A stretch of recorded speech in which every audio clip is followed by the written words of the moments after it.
네, 자유한국당 전당대회가 한참 진행되고 있습니다. 대표 경선, 최고위원 경선, 그리고 청년 최고위원 경선이 불이 붙고 있습니다. 우리 시청자 여러분들과 국민 여러분, 그리고 당을 사랑하시는 우리 당원 여러분들께서 관심을 가지시고 대한민국의 미래를 이끌 자유한국당의 대표가 그리고 지도부가 누가 돼야 될지 관심을 가져주셨으면 합니다. 이와 관련하여 지금 지역에서 열심히 이 전당대회를 바라보면서 누가 과연 자유한국당의 지도부가 되어져야 하는지 관심을 갖고 지켜보고 계신 분 한 분 모셨습니다. 박시연 위원장님 모셨습니다. 안녕하십니까? 안녕하세요. 네. 우리 적반하장 출연 처음이시죠? 예, 처음입니다. 평소에 뭐 저와 대화를 나누거나 우리 당협위원장님들과 예. 대화 나누실 때 하던 그 편안함으로 예. 카메라가 있지만 없다고 생각하시고 예. 보통 많이 하셨던 좋은 말씀들 좀 꼭 예. 좀 부탁드립니다. 누구신지 궁금해할 것 같아요. 그죠? 예. 우리 시청자 여러분들이나 국민들 여러분들께서는 우리 박시현 위원장님, 저 잘생기고 멋진 호남 형이신데, 이분이 누구실까 궁금해하니까 예. 한번 좀 자기소개 좀 부탁드립니다. 저는 자유한국당 중남갑위원장 박시현입니다. 제 소개를 그렇죠. 간단히 해야 예. 되니까. 저는 1964년에 경북 상주에서 태어났습니다.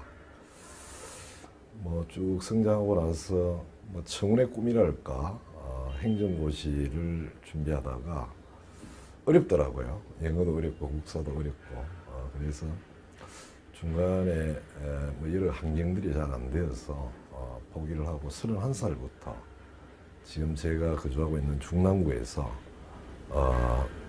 저는 취직을 해본 적이 없습니다. 바로 창업을 했습니다. 고용 서비스업을 창업을 해서 한 24년간 지금 운영을 하고 있습니다. 사업을 하다 보니까 자연스럽게 이제 사업자 협회에 이렇게 참여하게 되었고요. 네. 젊은 나이에 정책이사, 정책부회장을 거쳐서 46살 때는 중앙회 회장이 선출되었습니다. 예. 중국 고용 서비스 협회는 중앙회 산하에 17개 강역시도 지회, 223개 시군구 지부가 있고요. 그 산하에 한 1만 사업자 정도, 그리고 회원들을 약 한 250만 명 정도 관리하는 것으로 우리가 추정하고 있습니다. 자연스럽게 이제 협회에 참여하다 보니까 고용노동부도 가고 노동연구원, 고용정보원 이런 데 다니면서 좀 부족하다는 생각이 들어서 늦게 이제 다시 공부를 시작해서 사회복지학, 석사도 받고 또 지금 박사를 수료하고 지금 이제 박사 논문을 쓰고 있습니다. 예. 표절 없으시죠? 조심하십시오. 지금 윤리 쪽으로 지금 쓰고 있는데 예. 그래서 오늘 또 이야기할 때 그런 쪽을 좀 이야기를 좀 드리려고 하고요.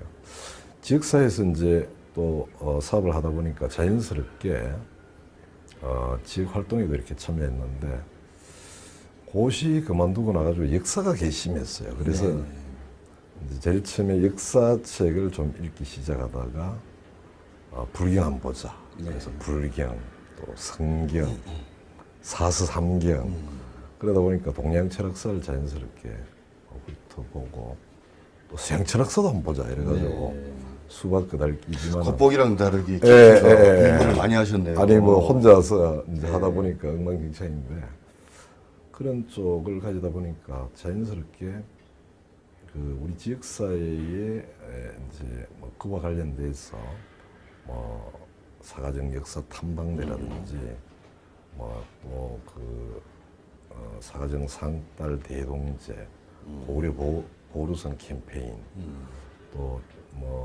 정신폭력 예방 캠페인 이런 쪽으로 이렇게 참여하게 됐고.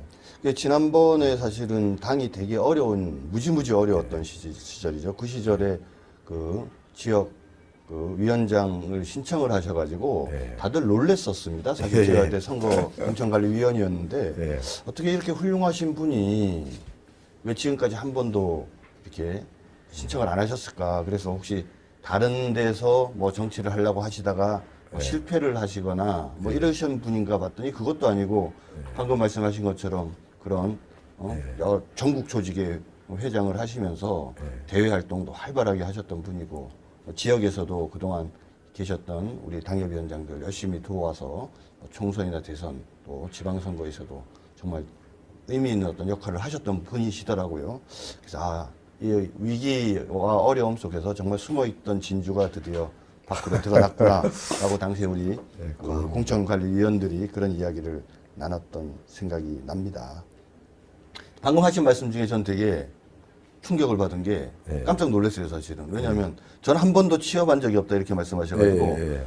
백수였나 보다. 집안이 좋아가지고 뭔가 알겠다. 집안 재산으로 이렇게 예. 뭐 임대업하고 사시고 그런 분이셨나 그랬더니 예. 취업을 한 게 아니라 바로 창업을 하셔서 예. 오너를 하셨기 때문에 예. 한 번도 취직할 틈이 없었다 그 말씀이신 거잖아요, 그죠? 예. 처음부터 지도자의 길을 가신 분이 아닌가 싶습니다. 당이 어려운 시기에 지금 당협위원장 맡으셨는데 예. 그동안 지금 벌써 한 3, 4개월 됐죠. 그간의 좀 소회를 간단하게 우리 시청자 여러분들께 좀 말씀을 하신다면 어떻습니까?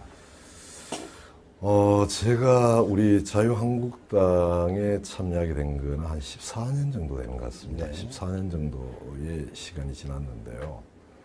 그간에 뭐 지역에서 활동하면서 당원으로 17대 때 대통령 선거 사무소 중남감 연락소장을 한번 맡은 적이 있습니다. 네. 그리고 이제 중앙회 회장으로 하고 나서 중앙회의에 다양한 어떤 그 고용 정책들하고 어떤 자유한국당하고 좀 매치가 될 수, 그러니까 예전에 새누리당이었죠. 네.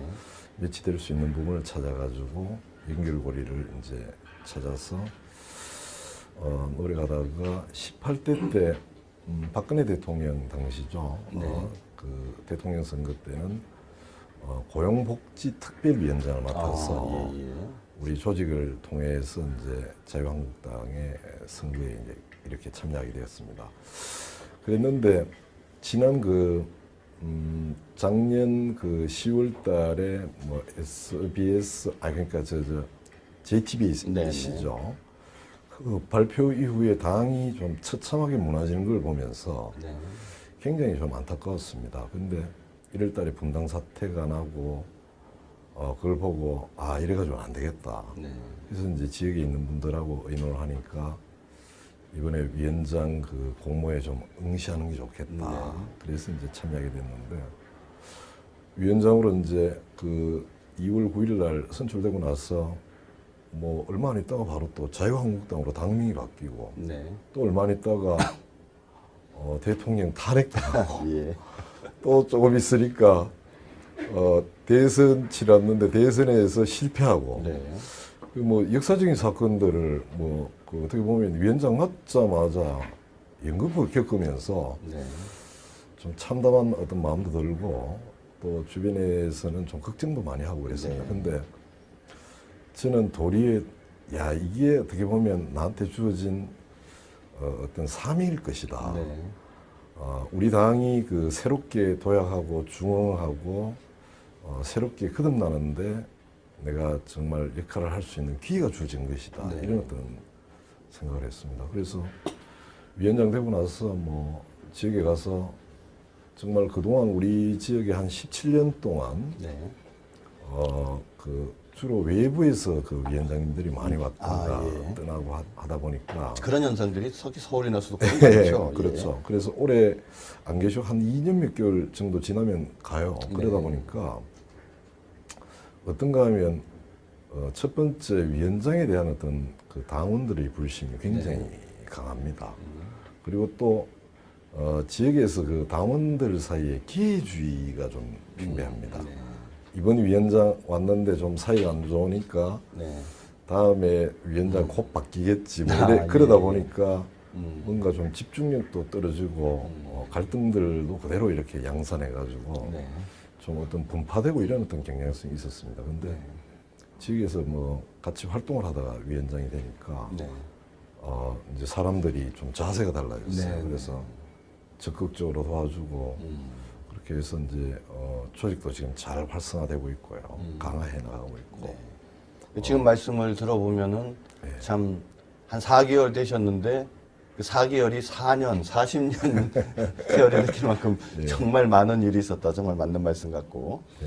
그 다음에 뭐 다른 서울이나 수도권의 당협도 비슷하지만 예. 항상 당협위원장이 왔다가 선거 떨어지면 예. 가버리는 철새처럼 예. 지내서 항상 분열되고 흐트러져 있었는데 이번에 우리 박시연 위원장님이 예. 되시니까 지역에서 오래 터잡았던 분이 되시니까 분위기도 좀 달라지고 일신된 것 같다. 예. 그리고 지금의 이 위기 상황이 우리 박시연 위원장님한테는 뭔가 새로운 사명이 예. 주어진 거 아닌가. 어떤 그래서 그 의미 있는 역할을 해야 되겠다라는 예. 각오를 가지고 계시다 이렇게 말씀하셨습니다. 이렇게 우리 시청자 여러분 박시연 위원장님 말씀 들으면서 마음이 든든하지 않으십니까?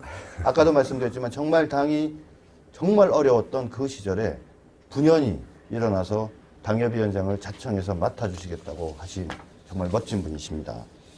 자, 7.3 전당대회가 이제 시작이 됐는데 이번 전당대회 어떤 의미가 있다고 생각하십니까? 이번 전당대회는 위기에 빠진 자유한국당을 개혁하라. 네. 또 보수의 가치를 재정립하라. 그리고 새로운 대한민국의 비전을 보여줘라. 이런 어떤 국민들의 어떻게 보면 요구를 수행하는 어떤 과정이라고 생각합니다. 그래서 개혁의 적임자, 또 보수의 가치를 정립할 수 있는 또 대한민국의 새로운 비전을 열어줄 수 있는 그런 지도자들을 배출해야 되겠죠. 네. 당원들은 아마 특히 이제 저희 지역에서 그 지역의 당원들과 주민들을 만나보면 정말 많은 어떤 그 질책도 하지만은 많은 어떤 격려도 합니다. 네. 그 속에 질책 속에 정말 그분들의 따뜻한 어떤 사랑이 느껴지고요. 네. 또 격려 속에는 다시 한번 우리 당이 일어날 수 있다는 어떤 기대감을 이렇게 가지고 있는 것 같습니다. 그래서 이러한 어떤 그 당원들, 국민들의 어떤 염원을 담아서 그런 어떤 그 지도자가 선출이 되고 다시 어떤 우리 당을 다잡게 된다면 아마 국민들로부터 더 큰 사랑을 받지 않을까. 그런 어떻게 보면 국민들로부터 더 큰 사랑을 받는 출발점이 되는 그 계기가 되는 전당대회가 아닌가. 그런 생각을 하고 있습니다. 예. 지금 위기 상황에서 개혁하고 보수 가치를 재정립하고 새로운 미래 비전을 보여주어서 국민들로부터 더 큰 사랑을 받을 수 있는 출발점이 되어져야 한다. 그런 전당대회가 될 것이다라고 말씀하셨는데, 자 그럴 만한 지도자 있습니까? 저는 우리 당에 많은 어떤 인물들이 있고요. 네. 다 역량을 갖추고 있다고 봅니다. 그래서 그분들 중에 뭐 서로 경쟁하면서 또 이렇게 더 나아지고 있지 않습니까? 네. 그래서 뭐 충분히 그런 역량을 가진 분들이 뭐 우리 당에 너무 많다고 생각합니다. 지금 나오신 분들 중에 있다고 생각하시는 네, 거죠? 많이 예. 있다고 생각합니다. 누군지는 절대 안 물어보겠습니다. 자, 뭐 방금 여러 가지 그 개혁, 보수 가치 재정립, 비전, 새로운 비전 이런 말씀, 더 큰 사랑 얘기하셨는데 뭐 우리 자유한국당이 놓인 위기 상황과 관련이 있는 것 같습니다. 자, 우리 당이 이렇게 위기에 놓인 원인 뭐라고 생각하십니까? 국민들은 지금 우리 당에 많은 어떤 질책을 보냅니다. 우리 당에 실망을 했다는 것이죠. 그 사람들의 어떤 이야기를, 국민들의 이야기를 들어봐 보면 그 속에는 답이 있다고 생각합니다. 국민들은 지금 우리 당이 국민들을 무시한다고 생각하고 있는 것 같아요. 무시한다. 예, 많이 이렇게 만나봐 보면. 네. 뭐 이제 좀 연령대별로 이렇게 쭉 한번 훑어봐 보면 10대, 20대는 우리 당에 대해서 아예 그러다 보니까 관심도 가지고 있지 않습니다. 네. 그리고 30대, 40대에는 우리 당에 대해서 화가 나 있어요. 네. 그러니까 좀 뿔이 나 있다는 것이죠. 네. 그리고 50대, 60대의 국민들은 우리 당을 조금 회의적으로 조금 의심을 하고 있는 것 같아요. 이런 어떤 그 원인들이 도대체 어디에서 오는가 이런 어떤 생각을 해봤는데 제가 뭐 이제 또 직업학도다 보니까 사람들 인재 선발하는 과정 이런 데 이제 좀 많이 참여했었고 그 기준을 가지고 내가 한번 좀 한번 분석을 대충 한번 해보았습니다. 보통 회사나 어떤 기관이나 뭐 공공기관도 마찬가지입니다만은 인재를 발굴할 때는 보통 지식과 기술과 태도를 봅니다. 네. 지식, 기술, 태도. 네, 지식, 기술, 태도. 이건 뭐 우리나라 지금 국가직무능력 표준화를 하는데도 세 가지 기준을 가지고 네네. 하고 있죠. 지식, 기술, 태도를 보는데 우리 당의 많은 그 인재들은 지식과 기술 또 경력 이런 것은 굉장히 화려한 것 같습니다. 네. 근데 태도에 대해서는 국민들이 소위 말해가지고 좀 불신을 하는 것 네. 같아요. 네. 그러니까 왜 이런 것들이 있지 않습니다. 있잖아요. 그러니까 아무리 어떤 사람이 지식과 기술이나 경험이 많더라도 네. 태도가 건방지거나 또는 거짓말을 하거나 이런 어떤 좀 이상한 어떤 행동을 하게 되면 그 태도를 보고 도덕적으로 낙인을 찍어버리지 않습니까? 네. 그리고 그 사람을 채용하거나 하지 않지 않습니까? 네. 나는 그 정당도 어떻게 보면 그 사람을 평가하는 어떤 기준하고 연장선상에 있다고 봅니다. 네. 사람들이 모여서 정당을 형성하니까요. 그래서 우리 정당이 가지고 있는 많은 어떤 인재들이 지식이나 기술이나 경험이 부족한가? 나는 그건 굉장히 뛰어나다고 봅니다. 네. 뭐 민주당, 국민의당, 뭐 다른 근데 다른 당이랑 비교해봤을 때 결국은 태도에 문제가 있다. 예, 그렇죠. 이 그래서 예.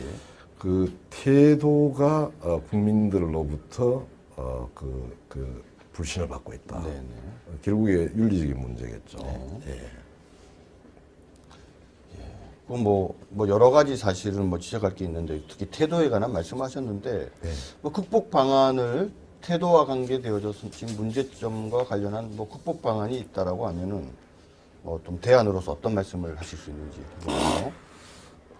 우리나라는 밥상머리 교육을 받습니다. 네. 예, 그러니까 가정교육을 받죠. 그러니까 뭐 보통 이런 교육들이죠. 친구들 사이에 우애롭게 지내라. 네. 또 그 형제들 간에 사이좋게 지내라. 네. 또 어려운 사람을 보면 도와라. 네. 또 뭐 이웃을 사랑하라. 네.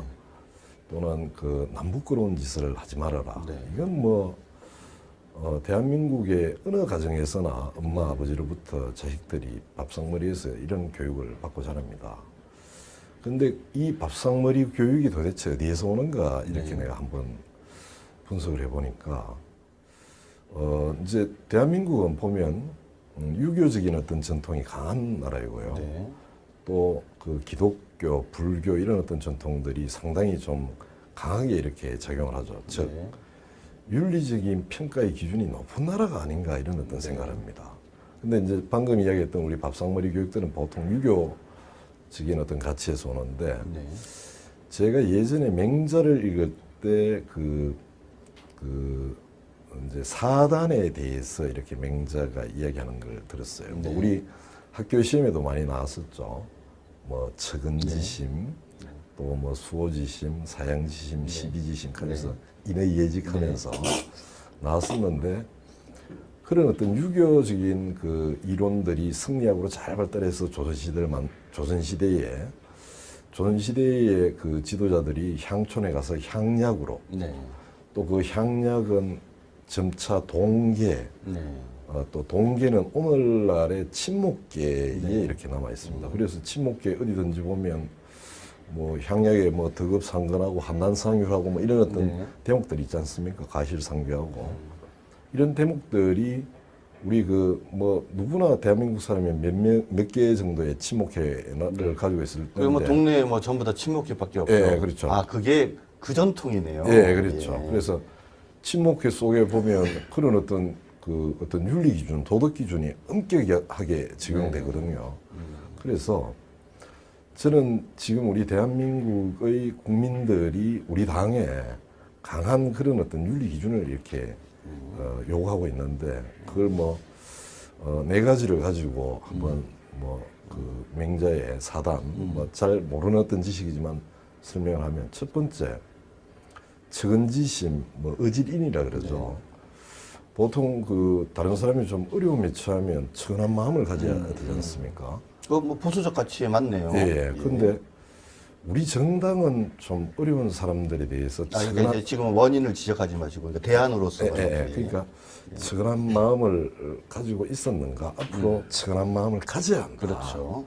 그런 어떤 생각이 그러니까 들어요. 그것이 측은지심을 가지는 것이 보수의 가치에 맞느냐라고 하면 그것이 맞다면 실천하는 게 맞는 거죠. 그리고 두 번째는 수호지심 어떻게 보면 좀 남들한테 부끄러워하는 거. 네네. 오를 의의 단초가 수호지심이라고 그렇죠. 이야기하는데 남한테 정말 부끄러운 짓을 하는가 이런 어떤 그러니까 우리 정당이 앞으로 부끄러운 짓을 해서는 안 된다. 그럼 뭐 박근혜 국민들한테. 대통령님 관계에 대해서 우리가 네. 제대로 나쁜 길로 못 가게 만드는 것에 예. 대해서 부끄러우면 제대로 반성하고 예, 그렇죠. 그죠? 예. 그리고 다시는 그러지 않겠다고 결심하고 예. 실천해 나가는 정말 참 맞는 말씀 같네요. 예. 그것도 우리 보수의 가치에 맞는 말씀 같고요. 예, 그래서 그다음에 국민들한테 부끄러운 짓을 하지 말아야 되고 세 번째는 사양지심인데 네. 예의 그 단초는 사양지심에서 네, 시작된다고 하거든요. 근데 보통 이렇게 우리가 뭔가를 제의하면 덥석문다 그러는데 요즘 사람들이 그래서 우리가 국민들의 정말 그 예의 기준에 눈높이에 맞는가 네. 정말 사양지심을 가지고 국민들을 바라보는가 네. 이런 어떤 기준도 근데 중요합니다. 국민들한테는 사양지심을 발휘해야 된다라는데 동의하는데 뭐 하도 뭐 우리 여당은 자기네들한테 양보만 하라 그러는데 왜 계속 양보해야 되는지 북한한테도 우리가 계속 이렇게 양보해야 되는지 이런 문제가 있어서 사양지심은 참 맞는 말씀이긴 한데 상대가 어떤 사람이냐에 따라서 좀 영향을 받을 수도 있지 않을까 싶은 생각도 좀 듭니다. 예, 근데 이제 사양지심은 사실은 알고 보면 네 번째 나오는 네. 시비지심, 지혜 지자를 이야기하죠. 지혜의 단초라 그러는데 옳고 그런 것을 잘 분별하고 판단하는 어떤 네. 사람이 어떤 또 옛날에는 중요한 덕목이었던 것 같아요. 예. 그래서 옳고 그런 것들이 판단이 되었을 때 네. 그런 또 사양지심이 나오겠죠. 그래서 그런 우리가 국민들 앞에 정말 옳고 그런 것을 잘 분별해서 네. 정확하게 답을 제시하고 이런 것들을 통해서 어떻게 보면 그 자유한국당이 그 보수의 가치에 맞게 도덕성을 회복하고 네. 도덕적인 어떤 가치를 국민들에게 보여주는 네. 뭐 그런 어떤 계기가 되지 않을까 이런 어떤 생각을 한번 해봤습니다. 네. 정말 좋은 말씀 같아요. 예. 평소에도 우리 박시현 위원장님과는 기회되는 대로 이런저런 당에 대한 또는 대한민국의 미래에 대한 여러 가지 얘기들을 하는데 오늘 그 맹자의 그 사단을 가지고 말씀을 오늘 풀어주셨어요. 근데 곰곰이 들어보니까 바로 맹자가 얘기했던 사단지심, 그죠? 측은지심, 사양지심, 수호지심, 시비지심. 이 네 가지가 바로 현대사회에서도 우리 보수가 지켜야 될 당연한 가치고 이 네 가지를 가지고 최근에 벌어진 우리 자유한국당의 위기 문제를 이렇게 짚어보면 이 네 가지를 제대로 지키지 않았기 때문이다라는 지적. 거꾸로 이야기하면 이 사단을 제대로 지켜나가는 그런 어떤 맹자의 정신을 현대에 되살리는 바로 그런 것들이 어떻게 보면은 거창한 어떤 문제 해결의 방식이 아니라 제일 기본적이고도 상식적인 문제 해결의 방식이 아닌가 싶습니다. 말씀 잘 들었고요. 예. 뭐 아시다시피 저도 그렇고 우리 위원장님도 우리 서울에 지금 당협위원장을 맡고 있는데 특히 서울 상황이 참 어렵습니다. 앞으로 우리가 국민들로부터 서울 시민들로부터 그리고 중랑 구민과 강진 구민들로부터 이 신뢰와 지지를 회복할 좋은 방법이 있으면 한번 말씀해 주시기 바랍니다. 예. 뭐 조금 전에 이야기했던 윤리적인 기준은 정말 국민들이 높기 때문에 첫 번째 국민들의 윤리 기준에 맞는 어떤 그런 어떤 당이 되어야 되겠다. 네. 그리고 두 번째는 서울 특히 수도권은 전국의 팔도에서 다양한 문화를 가지고 있는 사람들이 모여 살고 있습니다. 네.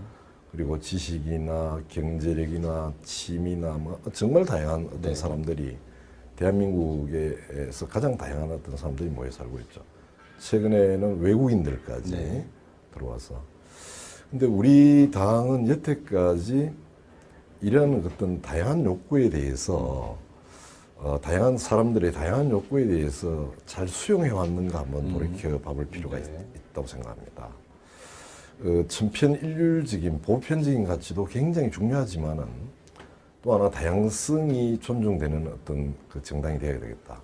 가령 예를 들어서 어떤 소수자가 우리가 어떤 우리 정당에서 소수자의 어떤 요구를 수용을 하지 않습니까? 그러면 다른 어떤 소수자나 다른 다양한 어떤 사람들도 자신들도 우리 당으로부터 배려받을 수 있겠구나. 네. 그런 정책을 또 배려받을 수 있겠구나. 그런 생각을 하게 될 것입니다. 그래서 뭐 작은 어떤 소수자들의 어떤 이야기들도 귀담아 이렇게 듣고 정책에 반영하는 네. 그런 다양성의 정당으로 거듭나야 되겠다. 세 번째는 지금 우리나라는 뭐 IT나 미디어 이런 것들로 인해서 속도가 상당히 빨라지고 있지 않습니까? 그렇죠. 변화의 속도가. 근데 우리 정당이 과연 그러한 변화의 속도에 발맞추고 있는가? 네.